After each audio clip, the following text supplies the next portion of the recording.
ကဘာဦးချန်ခန်းကြီး40အငယ်9မှ23ထိုအခါဖလားတော်ဝင်သည်မိမိအိမ်မက်ကိုရောတက်အားကြားပြောသည်ကငါမြင်မဲ့သောအိမ်မက်တွင်ငါရှိမှစပြည့်နွယ်ပင်ရှိထိုစပြည့်နွယ်ပင်၌အလက်3လက်ရှိထိုအလက်တို့၌ပန်းငုံကဲ့သို့ရှိအပွင့်လဲပွင့်၏အသီးပြုတ်တို့လည်းမှဲ့သောစပြည့်သည်ဖြစ်လေ၏ဖာရောမင်းဖလားတော်ကိုငါကင်တဲ့ထိုစပြည့်သည်ကိုယူ၍ဖလားတော်၌ညစ်ပြီးမှလက်တော်တွင်ဆက်သည်ဟုပြောဆို၏ယောသက်ကလည်းတင်းအိမ်မက်အနက်ဟုမူကားစပြည့်နွယ်3လက်တို့သည်3ရက်ဖြစ်၏3ရက်လွန်မှဖာရောမင်းသည်တင်း၏ဦးခေါင်းကို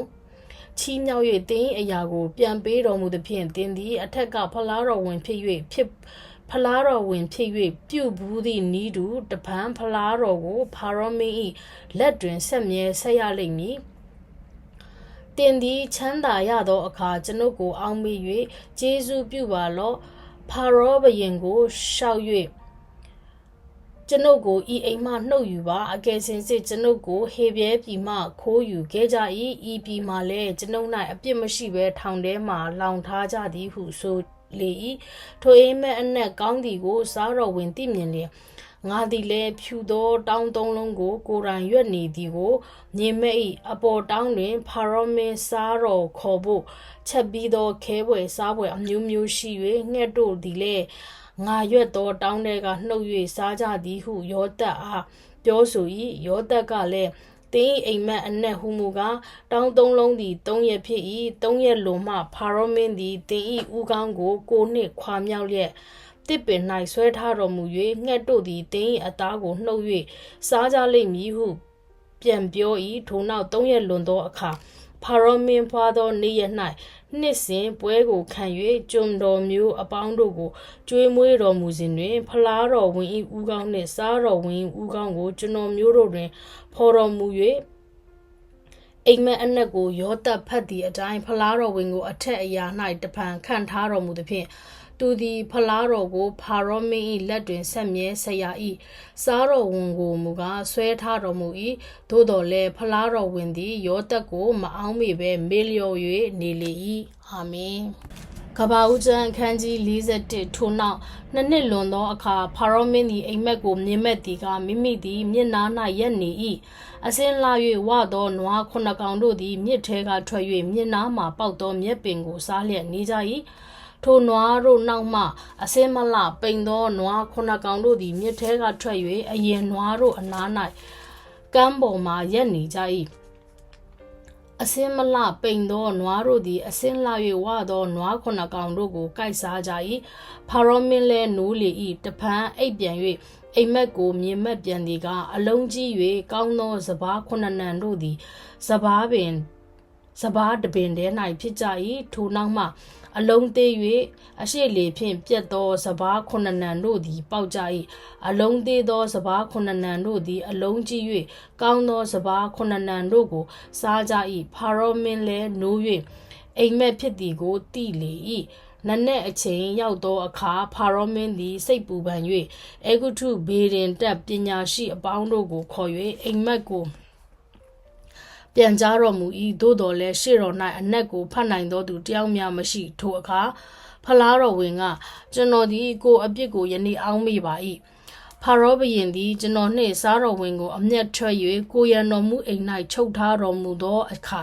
ကျွန်တော်တို့နှစ်ယောက်သည်အသီးမိမိတို့ကိုယ်စီဆိုင်သောအနက်နှင့်ပြည့်စုံသောအိမ်မက်ကိုတညချင်းတွင်မြင်မက်ကြပါ၏ကျွန်တော်တို့၌ကိုရန်တော်မူ၏ကျွန်ဟေဘဲလူလင်တယောက်ရှိ၏ထိုသူအားကျွန်တော်တို့သည်ကြားပြော့၍သူသည်အိမ်မက်၏အနက်ကိုဖတ်တတ်ပါ၏တယောက်စီ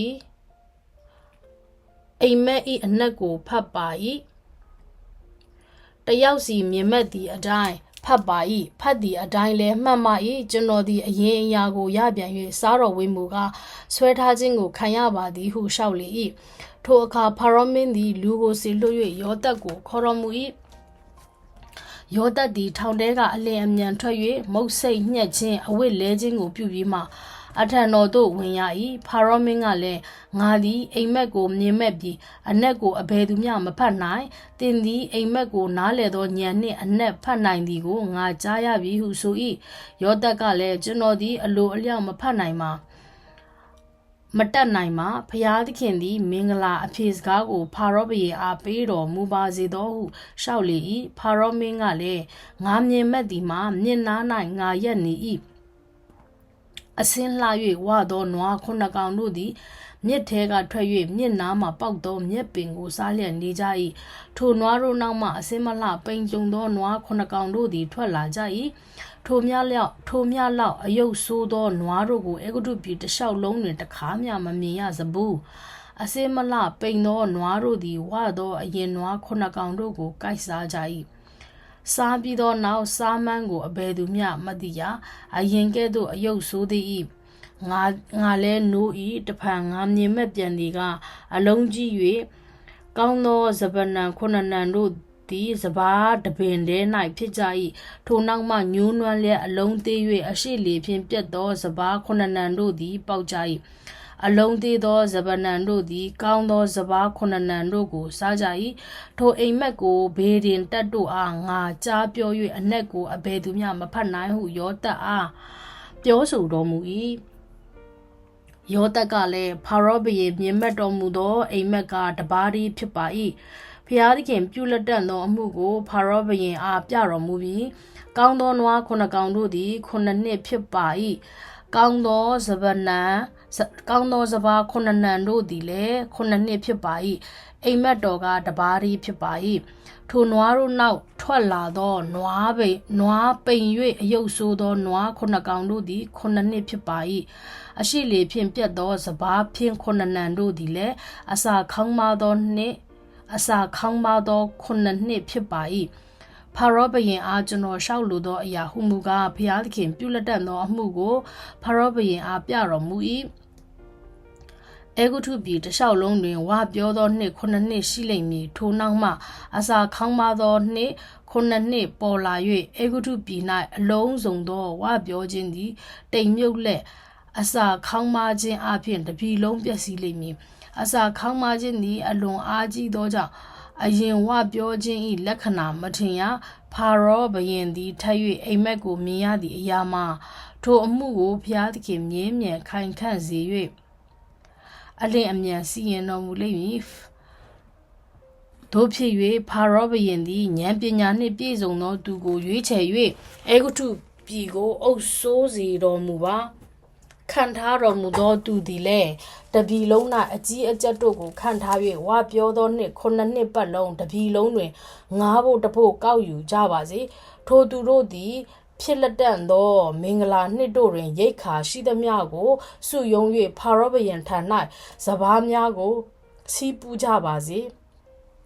မြို့များ၌လည်းရိတ်ခါကိုတူထားကြပါစေတို့ဖြစ်၍အဂုထုပြည်၌အစာခေါင်းမသောနှစ်ခုနှစ်နှစ်ရောက်သောအခါပြည်သူပြည်သားစားစရာဖို့တူထားလျက်ရှိနှင့်၍အစာခေါင်းမသောကာလတွင်ပြည်တော်မပြတ်ရဟုဖာရောမင်းအားလျှောက်လေ၏ထို့သောယောသပ်လျှောက်သောစကားကိုဖာရောမင်းအစရှိသောကျွန်တော်မျိုးအပေါင်းတို့သည်နှစ်သက်ကြ၏ဖာရောမင်းကဘုရားသခင်၏ဝိညာဉ်တော်ကိုရ၍ဤကဲ့သို့သောသူကိုအဘယ်မှရှာ၍တွေ့မည်နည်းဟုကျွန်တော်မျိုးတို့အားမိန့်တော်မူ၏ယောသပ်အားလည်းဘုရားသခင်သည်ဤအမှုအလုံးစုံတို့ကိုသင်အားပြတော်မူသည်ဖြစ်၍သင်ကဲ့သို့ဉာဏ်ပညာနှင့်ပြည့်စုံသောသူမရှိသင်သည်နန်းတော်အုပ်ဖြစ်ရမည်သင်၏စကားအတိုင်းငါ၏ပြည်သားအပေါင်းတို့ကိုငါစီရင်စေမည်ရာဇပလင်အားဖြင့်သာငါသည်တင့်ထက်ကြီးမြတ်မည်ဟုမိန့်တော်မူ၏တဖန်ကြည့်ပါအေဂုတုပြည်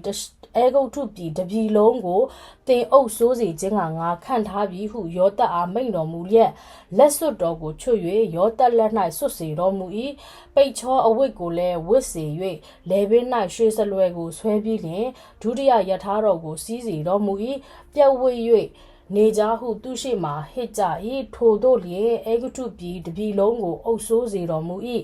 ဖာရောမင်းကလည်းငါသည်ဖာရောဘုရင်မှန်၏တို့ဖြစ်၍တင်၏အခွင့်မရှိလျင်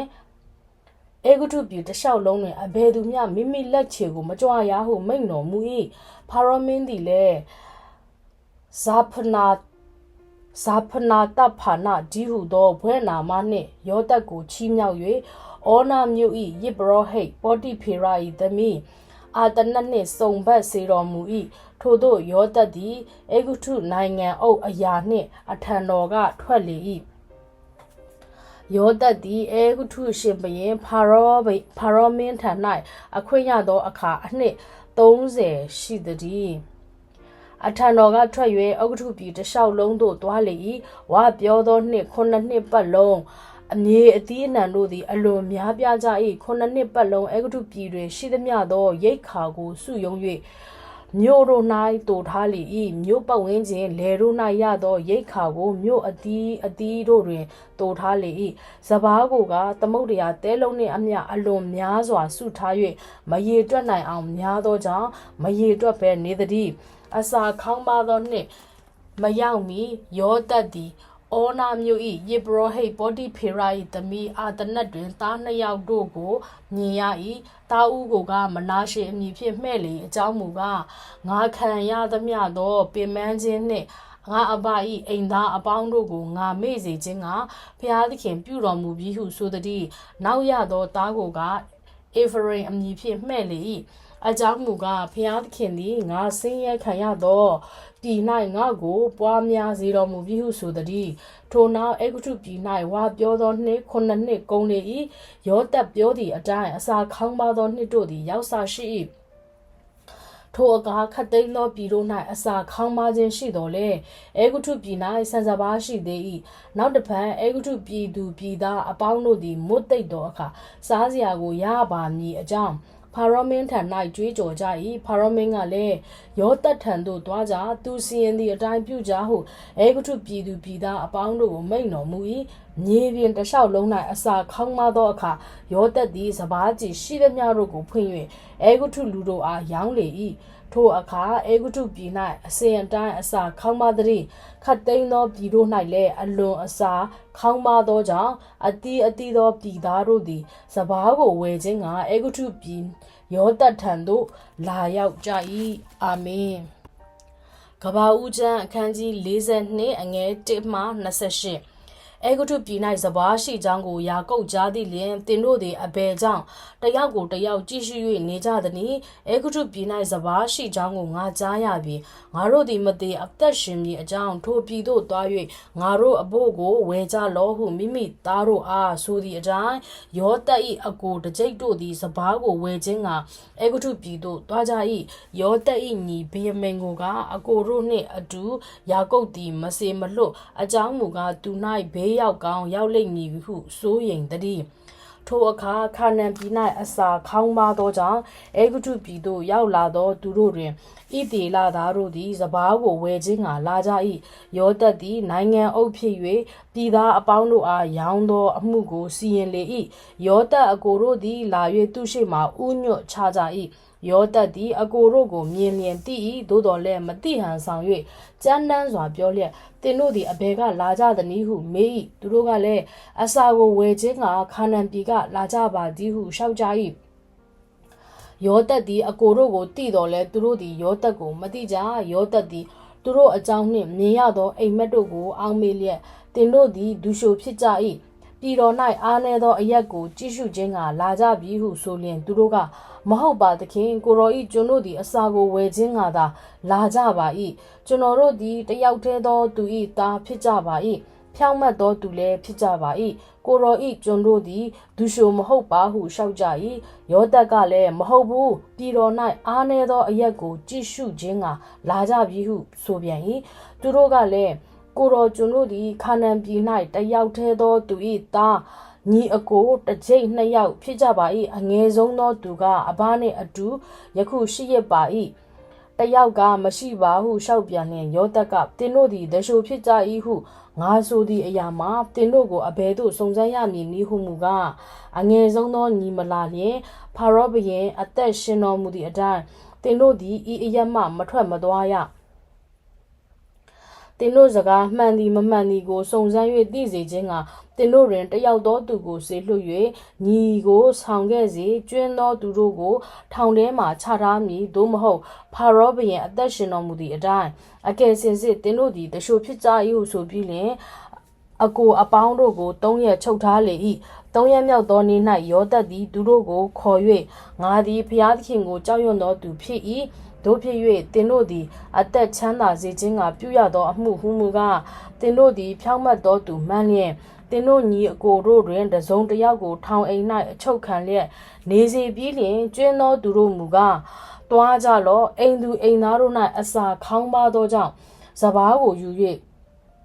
တွားကြလော့အငယ်ဆုံးသောညီကိုငါထံသို့ဆောင်ခဲ့ကြလော့တို့ပြုလင်တင်းတို့စကားမှန်လိမ့်မည်တင်းတို့အသက်လည်းချမ်းသာရလိမ့်မည်ဟုဆိုသည့်အတိုင်းသူတို့သည်ပြုကြ၏ထိုအခါသူတို့အချင်းချင်းဆိုကြသည်ကအကယ်စင်စစ်ငါတို့သည်ညီ၏အမှု၌အပြစ်ကြီးကြ၏သူသည်ငါတို့ကိုတောင်းပန်သောအခါသူစိတ်ဆင်းရဲခြင်းကိုငါတို့သည်မင်လျက်နှင့်နားမထောင်ဘဲနေကြ၏ထိုကြောင့်ဤအမှုသည်ငါတို့အပေါ်မှာယခုရောက်လာပြီဟုတယောက်ကိုတယောက်ပြောဆိုကြ၏ရုဘင်ကလည်းသူငယ်ကိုမပြစ်မှားပါနှင့်ဟုကျွန်ုပ်ဆိုသည်မဟုတ်လောတင်တို့သည်နားမထောင်မဲနေကြသောကြောင့်သူ၏အသွေးအတွက်ယခုအစ်စ်ခံရကြသည်ဟုပြန်၍ဆို၏ထို့သောမိမိတို့ပြောဆိုကြသောစကားကိုယောသတ်နားလည်သည်ဟုသူတို့မထင်ကြအကြောင်းမူကားယောသတ်သည်စကားပြန်နှင့်သူတို့ကိုပြောတတ်သောကြောင့်ဒီထိုအခါယောသတ်သည်သူတို့ထံမှခွာ၍ခဏခွာ၍ငိုလေ၏တဖန်လာပြန်၍နှုတ်ဆက်ပြီးလျှင်ရှိမောင်ကိုသူတို့အစုထဲခါယူ၍သူတို့ရှေ့တွင်ချီနှောင်လေ၏ထိုနောက်သူတို့အိတ်များကိုစပားနှင့်ပြည့်စေ၍သူတို့ငွေကိုလည်းအတီးအိတ်တို့တွင်ပြန်ထည့်စေခြင်းက၎င်းလမ်းကြီး၌စားစရိတ်ကိုပေးစေခြင်းက၎င်းစီရင်၍ထိုတို့လျင်သူတို့၌ပြုလေ၏သူတို့သည်လည်းမြီးများအပေါ်၌စပားကိုတင်၍ထွက်သွားကြ၏စခန်းသို့ရောက်သောအခါတက်ရောက်သောသူသည်မြီးကိုအစာကျွေးခြင်းကမိမိအိတ်ကိုဖွင့်လျင်အိတ်ဝတွင်ရှိသောငွေကိုမြင်လေ၏ညီအကိုတို့အားလည်းကျွန်ုပ်ငွေကိုပြန်ထားပြီးကြည့်ပါအိတ်ထဲမှရှိသည်ဟုဆိုသောသူတို့သည်စိတ်နှလုံးရော၍ကြောက်လန့်လျက်ငါတို့၌ဖျားသခင်ပြုတော်မူသောဤအမှုသည်အဘယ်အမှုဖြစ်ပါလိမ့်မည်နည်းဟုတယောက်ကိုတယောက်ဆိုကြ၏အာမင်